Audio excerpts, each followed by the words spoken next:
And we are going live right now. I will let you know once the stream is up.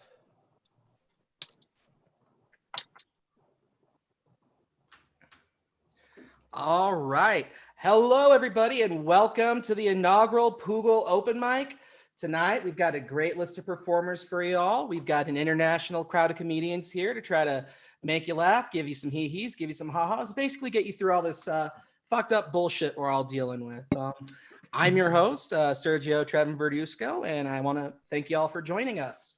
So, start off with, I'm going to go on ahead and open up with a couple jokes for y'all. I live in a small mountain town here in Colorado, and the thing with small towns is that weird stories tend to really catch on. So we had this issue occur about a year ago where this guy basically tried to burn down the local supermarket. But the way he did it is by lighting a rack of fucking tortilla chips on fire, all right? And it's even crazier once you get into the details of it. So let me break this down for you.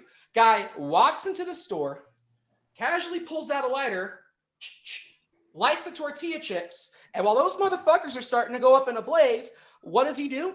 He decides to grab himself a Coca-Cola, go over to the self-checkout counter, and pay for it with his debit card. But that's not the worst part, all right? Debit cards, they have your name and your fucking address tied to these. And this guy, it turns out, was a fucking professor at our local college. Yet somehow, he wasn't smart enough to fucking figure this out. But that's not the worst part, all right? This guy's name was Jeffrey. Who the fuck names their kid Jeffrey? Jeffrey's like the worst fucking name out there, all right? Don't believe me? Look at the list of Jeffreys out there. Jeffrey the Giraffe from the Toys R Us commercials. You know he was touching those girls. Fucking Jeffrey Epstein killed himself. Jeffrey Dahmer ate people. The only name worse than fucking Jeffrey is Bradley. So anyways, fucking Jeffrey gets arrested, and holy shit, I just don't hear the end of this because as it turns out, Jeffrey's daughter is friends with my younger brother. So now I have to fucking constantly hear about how Jeffrey lighting the fucking tortilla chips on fire is tearing his entire family unit apart. But that's not the worst part.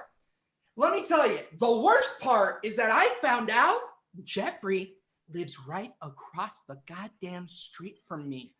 All right? So Jeffrey, I know you may have heard that I've been telling this joke. And if you come across this YouTube live stream, I know I have to say it every fucking time I tell this fucking story, but please, for the love of God, understand this is all just in jest. And please don't come and visit me because look, here's the thing. I'm Mexican. Do you have any fucking idea how many tortilla chips I have down in my fucking basement?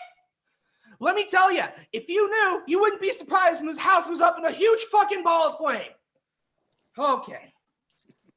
Anyways, that's all I got for you tonight. I'm going to go ahead and get started by introducing our first comic. Joining us all the way from Ireland, where it's real fucking late right now. We've got the brilliant Mr. John O'Keefe. John, I'm going to turn it over to you now. All right, thank you very much. Hello, everybody. How are you? In America. Oh my God, what an amazing day. I have nothing constructive to say about the inauguration, but I have something constructive to say about, do you ever run into a fucking ex after they've broken up with you and they don't even have the manners to stop and have gotten fat? I mean, very, very upsetting. Very fucking upsetting. See, I ran into my ex a while ago, right? She looks better than ever and she was always pretty. So I was really relying on her looks fucking dwindling. That was like my 401k for moving on. Didn't quite work out that way. We're all quite superficial after a breakup, aren't we? Like our healing is connected to the other person becoming a fucking mess. We know it's true, right? But women, to be fair, women I've noticed have this incredible thing where they can actually just look at a guy's character and be turned off by who he is like inside. I don't think that's a guy thing. My hot ex could drown a bag of puppies in a sack of kittens and I'd still be like, you know, she's highly strung, but I love her new hair. Those puppies look good. Speaking of dogs, someone the other day said this to me. They said, John, I love dogs, they've got better personalities than humans. And I said, that's fucking stupid. I mean, humans invented personality. That's why we've different personality types to see if you're a psychopath or a sociopath or just a fucking asshole. You know, dogs have limited personalities. Happy, horny, confused. That's 100% of all dogs internationally. I could give you a psychometric test for a dog if you want. Can you give me the paw? Congratulations, you're still a fucking dog. You know what I mean? Dogs can't have better personalities than people. I love them, but if your friend came over to your house, licked your face, and then went up and pissed on your bed, you wouldn't be like, you got a great personality. You'd be like, that's it, you're going outside. And that's how I feel about that. I am from Ireland, as obvious, of course. And we are very modern nowadays. I know there's a lot of stereotypes, and rightly so, because we used to all be born in full black and white. We came out of the womb fucking wearing knitted poverty sweaters, singing songs about the English. And now it's 2021. Is that even how you say it? 2021. And all the big tech companies are in Dublin not paying taxes. It's glorious. And the Irish government's like, come in, improve our economy. We'll find a way to destroy it. We're Irish. Which is fair. Because the modern Irish government is amazing at raising money and then not spending it on healthcare or education. It's magic. Big picture thinking, lads. This will pay dividends in the long run for sure. But Ireland used to be really backwards until around 1997. Whenever we got the internet hooked up, we started Googling things like the Catholic Church, and we were like, holy fuck, Father, about Mass on Sunday. Probably won't be coming now because you are. My own uncle is a Catholic priest. This is true. He's a Catholic priest. I don't know if you're Catholic or whatever. I know you have Catholics over there, loads of them. But my uncle's a priest, a senior. He's actually a high priest. He's into smack. He's addressed as Canon. That's his title, fucking Canon O'Keefe. Luckily, he's never had any Kodak moments in the papers. But if you don't know, a canon, right, is one level up the bullshit ladder of Catholicism. So you go from a priest to a canon into therapy, and then you go from a bishop to a cardinal. Eventually you get to the Pope through litigation. It doesn't work, but you can try, a bit like Windows 8. I can't help but think if Catholicism was a board game, the rules would be interesting. You know, you'd be playing like no sex before marriage, contraception not encouraged, punishment for crimes optional. I think this game should be taken off the market. It doesn't seem safe for children. And I'm going to finish on this, and this was inspired by our wonderful host, because when I signed up for this show, I saw the thing. It was like mountain time, and I was like, mountain time, 6 p.m. mountain time, and I was like, are you saying, is that when everyone meets to fucking bang each other, like mountain time? Mountain time. I was like, mountain time. No, that's a time zone I can get behind. That's a time zone that's trying to impress someone. You know what I mean? What should we call it? Fucking hell. How about mountain time? Because there's mountains and there's time. I was like, Bob, you're a genius. I'm sorry I slept with your wife. That was a miscalculation. It's okay. But if any time zone was going to be a bit perverted, I think it might be mountain time. Because it kind of sounds like people are all getting ready for an orgy in a tent, you know? Broken backs from broken homes. Okay, I think that's probably my 5 minutes, guys. You've been a lot of fun. My name's John O'Keefe. Thank you very, very much. Woo! Good job. Good job. All right, that was Mr. John O'Keefe joining us once again from the far, far away mythical lands of Ireland. Anyways, our next comic coming up here tonight has been a great friend of mine throughout my comedy career. She's given me a lot of amazing opportunities, and also to top it off, she's a pretty fucking killer comic too. Ladies and gentlemen, please give it up for my friend and your next performer, Miss Jill Carlson. Woo. Hi, everybody. Trevin, first of all, thank you for doing this. I haven't been on a Zoom mic in about 5 months, so we'll see how it goes. COVID's been tough for me, and I realize kind of my mortality. I'm getting a little bit old. Like, I hurt my wrist using a screwdriver the other day, and I went to the doctor, but then I had no mask, so I had to go home and get the mask, and then I got the mask. And then while I was there, they were like, do you want me to COVID test you? And I was like, well, it's been 2 weeks, and it just obsessed my life. And so here's the problem now is that it sounds morbid, but people are dying, but the women in my town are like getting hot for the funerals because there might be single guys there. And it's terrible. It's a fucking terrible situation. But I went to a funeral the other day, you guys. Like, it looked really good. I looked pretty nice, but it was okay. There was 2 ex-boyfriends there. That's it. And they both didn't age that well. So I didn't do anything, but it was funny. I missed out. I realized I'm still not a popular girl because in the funerals in Cortez, everybody likes to compete to see who's the best at grieving. And they all went and got matching tattoos on their wrists with this girl's signature from the yearbook. And well, guess who didn't get invited? So still number 2, but it's okay. I have had my kid living at home. My 19-year-old son has been home since March, and I fucking hate my life, you guys. It's been really rough. Have you ever lived with a 19-year-old? Any of you? They're fucking dicks. I hate them. I love him so much. Terrible dicks. John, I saw your eyes get wide. Don't worry. This lady talks like that. It's just going to happen. Okay. But no. So here's the thing. My kid is driving me fucking crazy because I spent my entire motherhood grooming that kid for college. We did ACT preps. We went on college tours. We did all that stuff. One year, he's like, I hate it. I'm out. Went to auto mechanics. He loves it. That's cool. I'm cool with it. Except for he doesn't want to go to school to get training. He just wants to put on his resume that he worked on his grandfather's truck. And then when I explained that that's not how things work in America, he told me, well, I make $13 an hour. And I said, you live at your mother's house, so get your shit together before you're 21. He goes, well, I just want my future to be a surprise. And I said, oh, it'll be a fucking surprise. All right, just keep going the way you're going. So I tried to orchestrate this whole plot to get my kid back into school because he told me he wanted to move. So he wanted to move to Flagstaff. And I was excited because you guys know how I push Kylan, that poor kid. Those of you who know me, God, I just have tried so hard and he's pushing back. I set him up this situation to go meet with this guy who used to be the head automotive instructor in Flagstaff. My dad and I orchestrated the whole plan to make them coincidentally run into each other. And I knew when it was going to happen. And I thought I'd finally beat him at the game. And then after he talked to the guy, you know what I said? I said, hey, how was your conversation with him? Did he talk to you about moving on in life? And he said, no, he told me school's bullshit and I can just keep doing what I'm doing. Yeah. So I realized that my son finally fucking figured out that my dad and I have been the master puppeteers behind the scenes. And so I've lost all my power with my son and my life. So COVID's going great. I got invited to my first ever socially distanced sex toy party, which I have to say, why wasn't that a fucking thing before 2020? Like, shouldn't sex toy parties have, I mean, anyways, whatever. But I actually am thinking of going. It'll be my second sex toy party ever.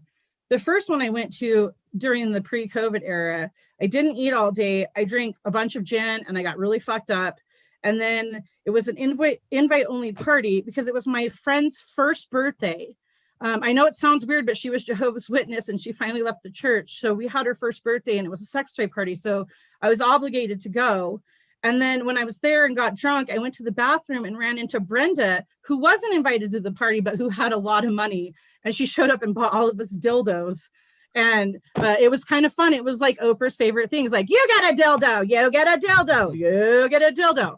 I did get kicked out of the party. However, I did buy bed straps and gave that money lady some commission for her hard time. So socially distanced party, I don't even have to talk to anybody. I can just buy whatever I want, which is cool.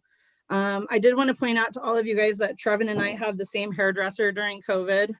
I'm pretty sad. My hairdresser actually quit working and I loved her because she was hearing impaired and she didn't talk to me. And so now I've avoided going to a hairdresser because I don't like salon small talk. And so I haven't cut my hair since 2019. I made it the entire year. No sex, no haircuts, you guys. I fucking did it. COVID. I made it through 2020. Guess what happened too? Got laid 6 days into the new year. Boom. What's up? 2021 is going to be my year.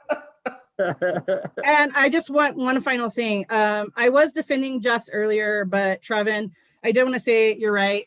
Jeff's are pretty bad. I was like sleeping with this guy named Jeff, and then I did a live mic and somebody recorded it, and I was telling a joke about how I never used to trade sex for like services until I needed a new windshield, and then I started fucking a glass guy, and Jeff got pissed and was like, take it down. And I said, Jeff, why are you so selfish? How did you assume you're my only glass guy that I'm fucking? You need to get over yourself. So I agree. Jeff's are pretty terrible. That's it. That's all I have for you guys. Hell yeah, Jeff. Woo! Thank you. All right. Thank you, Jill, for availing us of such wonderful, wonderful stories.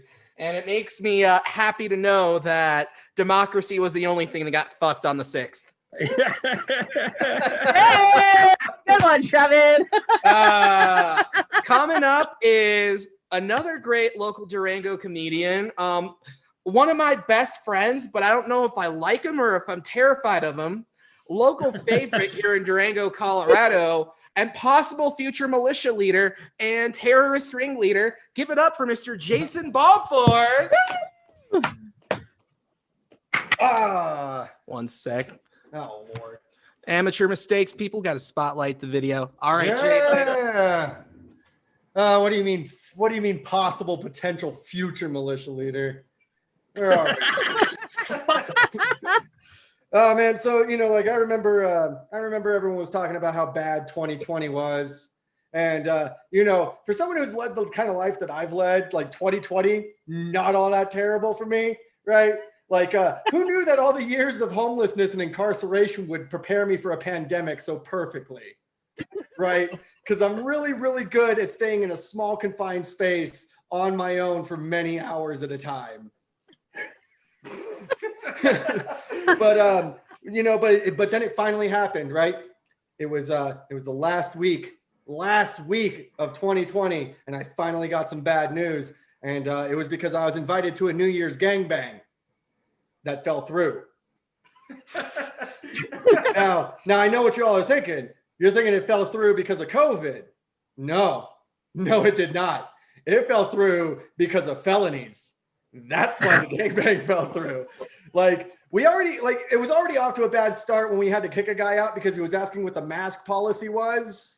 And when you're about to be that intimate with 4 other guys, I think the mask is the least of your concerns.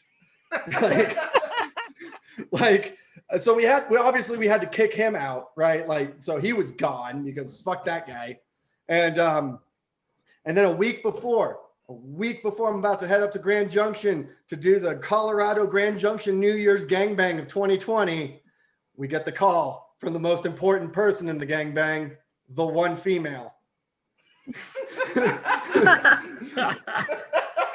And we get the call and it goes a little something like this. Hey, I'm not going to be able to make it. Why? Because the courts of the great state of Texas have said that I am not allowed to leave the state. What? Why? And it turns out, and I'll just paraphrase the story for you, that this fine piece of humanity had decided that it was a great idea to try and leave the state with bench warrants and then get pulled over doing a right on red on a no right on red street. And while knowing that she had bench warrants, decide to get out of the car and flee from law enforcement. And it turns out that I'm apparently the only one who can escape from cops in 6-inch heels because they caught her real fast. and then in step 2, and I mean, we've all made bad decisions, right? Like, we all don't handle pressure well, right? And some people handle the pressure of getting tackled by the police with the idea that, hey, I should assault the police. And let's just say this is how you know it was a white woman, because she was out on her own recognizance. she got an ankle monitor, but that was it. That was what ruined my 2020 right there, was the gangbang that fell through. I mean, I made it through the rest of it. And, because it was funny, because I have a story that I like to tell people. Like in 2018, I was working at a porn store in San Francisco. And one day I looked outside and I saw a bunch of people gathered around all outside the store across the street looking up, like. And so I do the responsible thing and I go outside and I look up and there's a guy on the roof doing the, I'm gonna jump, that tired song and dance. We've all heard it before, right? And so I end up watching this hour-long human drama, lifetime special movie of depression and struggle and poverty. And I'm talking to this cop. I'm white, I can do that. And I'm talking to this cop and I hear over his little shoulder speaker, yeah, we can get this guy off this roof for half a pack of Newports and a case of PBR. And I know what you're thinking. Why not go for the whole pack of Newports? You have negotiation leverage. But it was at that point that I had a realization. I had an epiphany about life.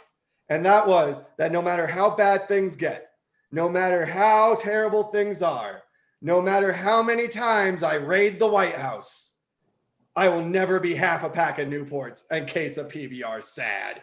And I'll take the win on that. Thank you very much. That's my time. Woo! All right. That was Mr. Jason Baumforth. Pay attention to the front page of your local newspaper to see more of him very shortly. Up next, we have a comedian that I unfortunately skipped over earlier, and for that, I apologize profusely to her. Jesus. She has been very patient, and she is very excited to show us what she's got. Give it up for Miss Caitlin Minoski. Thank you. And unlike Jill, I have never done a Zoom mic. So this will be a learning and growing opportunity for all of us. So I recently rented my first apartment. And the apartment hunting process is great. Everyone knows that. It's not terrible at all. And I'm so glad that I finally landed on a place where when you Google it, murders in the area is not the first thing that comes up. Because the original place that I had toured, those were precisely the outcomes. So I went and I looked at this place. I found it on Facebook Marketplace, which should have been a red flag. That's like one step above Craigslist. And I should. And so I find the address and I realize that the apartment building doesn't have any windows. It's a 4-story walk-up. And so I messaged the woman. She's like, I'll come down and get you. And of course, it's on the 4th floor. So we're walking up. It's the middle of the day, and it's like dimly lit, like a Twilight Zone intro. Really should have texted someone my location before I followed this woman.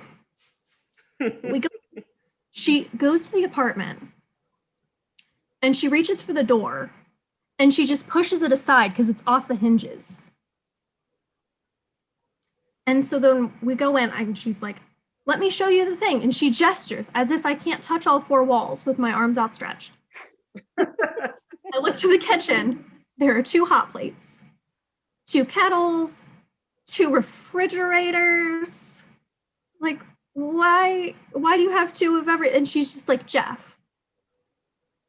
And she's like, yeah, Jeff. No more said on the matter. And so then she takes me to what will be my room, which is half of a room. And when I say it's like a prison cell, it's 6 by 8 because I confirmed that after I left. The exact dimensions. And it's not an entire room. Half of the room is covered in crap. Clothes, makeup, shoes, and she's hollowed out the size for a twin bed.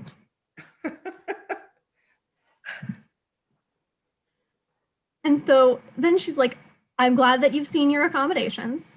And she takes me to the fire escape. And I'm like, okay, so this has now doubled our living area. Excellent. And then she shows me the final door. Because I ask, well, is that a closet or additional? And she's like, no, that's where Jeff lives. I'm like, again with the Jeff. We've talked a lot about Jeffs today. Like, so is this a roommate or a landlord? And she goes, I don't really know, but we haven't been evicted. Oh my God. And the final straw was as I'm leaving, I'm thanking her for her time, saying I'll give her a call, knowing damn well that will not be happening. I see not 1, not 2, but 3 cats skitter across. And I'm like, this is barely habitable. Who thought we should bring animals into this equation? And so that's probably what has inspired me to want to rescue everybody I ever come across. I'm like, oh God, I don't want to live there, and you shouldn't have to either. That's all I have. So thank you so much. Woo! Good job. All right. Thank you, Miss Caitlin. I know starting off on a Zoom mic could be a very intimidating experience, Lord knows it was for my first time, dude. It's certainly a change of pace for us comedians. But anyways, that's enough talking shop. Let's see who we have up next. Well, up next is another local Durango comedian. One second. Is another local favorite Durango comedian. Give it up for host of the Greenlight Weekend podcast, my favorite guy, and the one who invented wearing baseball caps backwards. Don't fact check me on that, please. Give it up for Mr. Brian Nystrom. Look at this. What's up, guys? I actually did invent wearing caps backwards, and because I want to suck dick easier. Yeah. Good to see you. This is fucking weird, and I guess I just wanted to tell jokes, so here I am. First of all, Jill, your and Kevin's hair does look similar, but his looks softer. I'm gonna be honest. Jason's not there anymore, but 5 guys and 1 girl in the gangbang, it's like a sacrifice at the very least. It's not good. Yeah. I've had 2 real shitty days. Yesterday, it snowed a lot in Durango, and my greenhouse collapsed, and I was almost in it, like it was a real scary, fucked up situation. And later, I busted my ass in the middle of the road in front of my coworkers, and I hurt my knee. So that's cool. And I shit my pants. So 2 bad days in a row. A trifecta. Yeah. What are you gonna do? I've recently been thinking about how I wish I was a bird. It's not even about the flying. It's just they seem to poop so quickly. You know? Like, I don't know if you've ever had a bad asshole day, but I've been spending a lot of time on the toilet, and it gets to the point where I'm like watching Netflix, and my legs are going nuts. Hemorrhoids start showing up, like one classmate never really liked, but you got to get along because, hey, it's a reunion, you know? Yeah. In a weird quarantine. And the audio is all weird. What are you going to do? I don't have hemorrhoids currently. It's only when I eat cheese, actually. What do you do? Moving on. My quarantine goal was to read more. It seems like a very easily attained goal. Dude, you going up this fucking house? Dude, I feel like I'm tripping acid right now. I don't know what to do. Move. Has it been like this the whole time? All right. I'm going to get out of here. I'm Brian Nystrom. Woo! Brian Nystrom, everybody. Oh, I love that guy. He's such a fucking goober. Anyways, up next, we've got former Durango resident and local Durango trader, Mr. David Oakley. Yeah, what's up? Yeah, I used to live in Durango. I'm living in Georgia now, where I'm from. But I also lived in Florida before Colorado. And Florida, I don't know if you've been there, but it's kind of a shit show. So like the best way I can compare Florida is like it's kind of like the Long Island iced tea of states. It's just a whole bunch of different spirits mixed up with Coke. and they're usually ordered behind bars. Yeah, dude. Florida's, I mean, it's crazy. It's not boring, but you'll leave the next day, or you'll have a headache the next day. Fuck. Blew it. Anyway, let's see what else. Oh yeah, so after Florida, I moved to Durango, Colorado, where you guys, or a few of you guys are, and yeah, like it was a bit of a culture shock. I don't know. Like I realized like there's 2 main types of people that live there, and it's golfers and sexual deviance. I'm not kidding. Like on any given day in Colorado, somebody would be like, hey man, want to hit the links, play some golf? Or hey man, want to fuck my wife? Like, no, dude, I'm not an athlete. But yeah, and speaking of golf, like Durango, Colorado is a lot like professional golf, as in like there's one black dude, a whole bunch of green, and there's swingers everywhere. Like at any given moment, probably right now, there's someone in Durango, Colorado swinging a golf club saying 4 person minimum in my bed. What's your windows? I think it's weird, but let's see. Pretty sure there was an undercover cop at this show I did a couple years ago. I was hosting a show late at night. This guy walks in with dark sunglasses, a Burt Reynolds mustache, and long blonde hair like Sunshine from Remember the Titans. And like he looked like he was wearing 3 different disguises at once. He didn't seem to be very good at his job. But he walks up to me and my friends, and we're just talking and like having a good time. But like within like 2 minutes, this guy nudges me on the shoulder, whispers in my ear, hey man, you know where I can find any Adderall, Coke, Molly, or Xanax? And I looked him dead in the eye and said, no, officer, I don't. And he immediately started getting defensive. Excuse me. He immediately started getting defensive. Like, no, I'm just trying to have a good time, man. I'm not a cop. And I was like, dude, you're really bad at being a cop, actually. You're not good at this, because there's only one thing I know for sure in life, and that's only a cop would walk into a bar requesting drugs in alphabetical order. He really did that, and I told him that, and he turned around and walked out, so I felt like I won that battle. See, what else? I mean, I'm going to try the new shit next week. I'm going to stick with some older shit that you guys probably know. But yeah, I used to have speaking of the drug thing, I used to have a bad drug problem, as you all know. I was a bad heroin addict for about 5 years here in Atlanta. And they say when you quit one drug, you tend to transfer your addiction to something else. Like some people take up other drugs. Some people get into healthier shit. I did neither of those things. Like I went right down the middle with my transfer. What I took up when I quit doing heroin was Totino's pizza rolls. And like, honestly, it was a really easy transition going from heroin to Totino's. Like, I mean, it is true. Sometimes the cheese will clog up the needle.